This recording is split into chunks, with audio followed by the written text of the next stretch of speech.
विडा उचलला आणि गर्जना केली, मैं लाऊंगा शिवाजी को,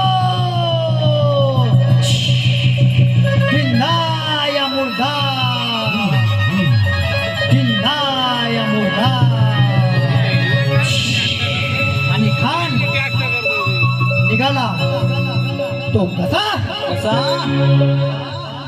पंजाचा विडा उचलून निघे जाऊन सैन्य घेऊन गणती सैन्याचे बघा ऐका.